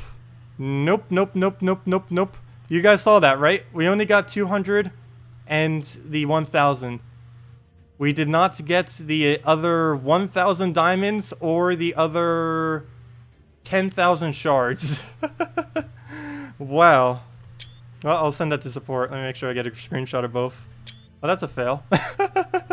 That is why I never click claim all, by the way. If you guys are ever wondering, some people have asked. It's like, why do I collect every single thing individually, one by one? It's that. That is why. I never actually seen it glitch before, but I had a feeling it eventually would. And that is why I never click collect all, in a nutshell. Never click collect all. Anyways, we'll end on that glitch. We actually can't even go into Soulforge. You know what? Maybe it did send us the full amount. We still need to go unlock Soulforge. That is something I do need to work towards, is getting this kingdom done. I haven't even bothered starting it yet. We don't really have a strong enough team to kill through it quickly. But we are going to need to do that, obviously, to double check to see if we actually got those resources. There is a possibility that it just visually glitched, and maybe we did actually claim it all. Who knows? But anyways, yeah. That ended up happening. RIP. Oh, well. Anyways, let me go and, well, I'll go get the other thing later. But anyways, that'll pretty much wrap it up for this stream. Thank you, everyone, so much for joining us tonight. Glad you could all make it. We'll, of course, stream every single night at 8 p.m. Eastern Standard Time. And if you haven't reclaimed the redeem code yet, we do have that below. We end up actually giving out 2 tonight. Should have another 2 on Friday and Saturday when we start at 10 a.m. Eastern Standard Time on both of those. I know that glitch was pretty harsh. 1,000 less diamonds and like 9,000 or 10,000 less shards. I forget which. I think 9,000 actually, but quite a bit less. It's only a visual glitch. You'll see them when you open Soulforge. Okay, never mind. Stagly said that. So probably when we go to Soulforge, maybe it was fixed. But just in case they took the screenshots. Anyways, guys, thank you all so much for joining us. We'll go work on that guide later that you guys suggested. Anyways, did I see Lowlight? Did I answer your question? Yeah, I did. I ended up answering your question. So, yeah, thank you, everyone. I'll see you all later. Have a wonderful week, and best of luck getting Dragon Souls and Elma Grims if you're going for event keys. I am definitely going to be attempting on this account. Hopefully we'll have the best of luck later when we do it for a video, trying to get Dragon Soul. We got it on our first Let's Play account as our first Legend. We do have some Legends on this account, but of course having a Dragon Soul would be absolutely insane. Let me see. Where is, what's the easiest way to check? Oh, I can just... Wait. Do it by rarity. We do it by rarity. Let me see. Rarity. Whoops. I did not mean to click show all. Fail. No. Click show owns. And yeah, we only have one legend. We actually got this legend off the first 3 gem keys we opened. The second gem key gave us Vinoxia. Unfortunately, it's like the worst legends in the game and one of the worst dragons. But yeah, who knows? Maybe we can get Dragon Soul. Or an Elma Grim. Wouldn't that be insane if we get Elma Grim but not Dragon Soul? I don't even know if that's ever even happened to someone. Probably. But anyways, guys, thank you. Have a wonderful day. Have a wonderful week. See y'all later. Thanks for all the support. And leave a like if you have enjoyed. Goodbye, everyone.